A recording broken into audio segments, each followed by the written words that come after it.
ఇప్పుడైన తాజా వార్త నేడు బెంగాల్లో బీజేపీ నూతన ఎమ్మెల్యేల శాసనసభాపక్ష సమావేశం జరగనుంది. ఈ మీటింగ్ లో ముఖ్యమంత్రి అభ్యర్థి ఎవరు అవుతారో ఖరారు చేయనున్నారు. కేంద్ర హోంమంత్రి అమిత్ షా పర్యవేక్షణలో ఇదంతా జరగనుంది. సమావేశం అనంతరం పార్టీ అధికారిక ప్రకటన చేయనుంది.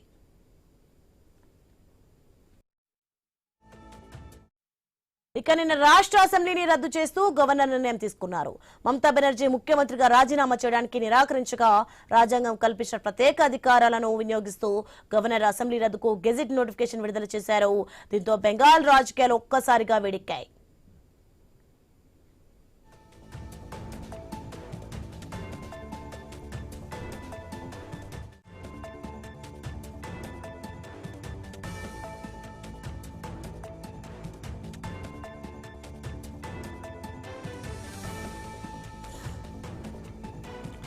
బ్రేకింగ్ న్యూస్ చూస్తున్నాం మనం. నేడు బెంగాల్లో బీజేపీ నూతన ఎమ్మెల్యేల శాసనసభాపక్ష సమావేశం జరగనుంది.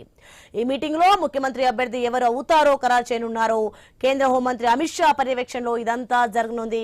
ఇక సమావేశం అనంతరం పార్టీ అధికారిక ప్రకటన చేయనుంది. నిన్న రాష్ట్ర అసెంబ్లీని రద్దు చేస్తూ గవర్నర్ నిర్ణయం తీసుకున్నారు. మమతా బెనర్జీ ముఖ్యమంత్రిగా రాజీనామా చేయడానికి నిరాకరించగా రాజ్యాంగం కల్పించిన ప్రత్యేక అధికారాలను వినియోగిస్తూ గవర్నర్ అసెంబ్లీ రద్దుకు గెజిట్ నోటిఫికేషన్ విడుదల చేశారు. దీంతో బెంగాల్ రాజకీయాలైతే ఒక్కసారి వేడెక్కాయి. రైట్, ఇక ఇదే అంశానికి సంబంధించి మరింత సమాచారం మా తెలంగాణ మా ప్రతినిధి కిరణ్ అందిస్తారు ఫోన్ లైన్ లో.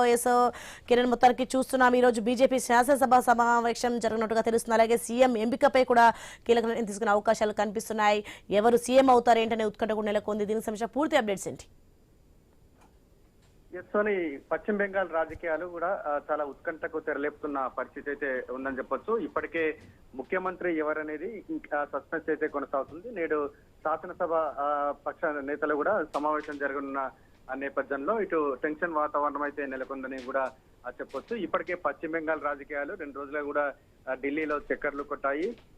అయితే అమిత్ షా అదేవిధంగా మోడీ అధ్యక్షతన ఏదైతే పశ్చిమ బెంగాల్ సంబంధించినటువంటి ఆ ఎమ్మెల్యేలతో కూడా సమావేశం జరిగింది. అయితే ఇప్పటికే సువేంద్ర అధికారిని ముఖ్యమంత్రి పీఠంలో కూర్చోబెట్టాలనేటువంటి అభిప్రాయానికి వచ్చినట్టు కూడా తెలుస్తా ఉంది. ఆమెకే అవకాశం ఇస్తారా, లేకుంటే మహిళా ముఖ్యమంత్రిని నియమించాలనేటువంటి ఒక ప్రతిపాదన ఉన్న నేపథ్యంలో మహిళా ముఖ్యమంత్రిని కుర్చీలో కూర్చోబెడతారనేటువంటి సస్పెన్స్ అయితే కొనసాగుతున్నటువంటి పరిస్థితి అయితే ఉంది. మొట్టమొదటిగా నేడు అంటే దాదాపు 5 దశాబ్దాల తర్వాత అక్కడ పశ్చిమ బెంగాల్లో బీజేపీ అధికారం వచ్చినటువంటి నేపథ్యంలో బీజేపీ శ్రేణులు చాలా జోష్ లో ఉన్నటువంటి పరిస్థితి అయితే ఉంది. ఎందుకంటే అక్కడ పశ్చిమ బెంగాల్లో మమతా బెనర్జీ చాలా పాలిటిక్స్ లో కీ రోల్ పోషిస్తారు. ఆమెను ఎదుర్కోవాలంటే కూడా చాలా తలకు మించిన భారం అని చెప్పొచ్చు. ఆ నేపథ్యంలోనే బీజేపీ చాలా అన్ని వ్యూహాలతో కూడా మమతా బెనర్జీ ప్రభుత్వాన్ని కూడా మట్టి కరిపించినటువంటి పరిస్థితి మనం ఇన్ని రోజులు చూసాం. అయితే ఈ రోజు శాసనసభ పక్ష సంబంధించిన నేతల సమావేశం జరగనున్న నేపథ్యంలో ఈ రోజు ముఖ్యమంత్రి విషయంలో ఒక క్లారిటీ వచ్చేటువంటి అవకాశం ఉందని చెప్పొచ్చు. Right, thanks for information Kiran.